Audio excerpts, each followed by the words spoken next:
Logarithmic equations naman tayo. So, sisimulan natin yung medyo mahaba-habang process hanggang sa umigsi ng umigsi. Simulan natin sa mahaba hanggang sa umigsi. Well, kagaya rin ng exponential, dapat kung pwede silang same basis. Kasi halos pareho lang naman yung exponential at saka logarithmic. Yun yung hindi ko maintindihan nung nag-aaral ako eh. Pero ngayon nakuha na natin. So, eto lang, kailangan hasain ko yung sarili ko sa mga ganito. Kailangan maging second nature sa akin to dahil ito yung bibilis ng pag-a-analyze ko pagka may kailangan akong pag-isipan at pagdesisyonan.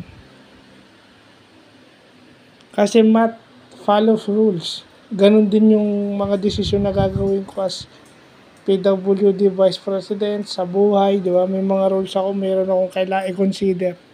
So, malaking tulong ang math. Itong mga to, malaking tulong sa akin.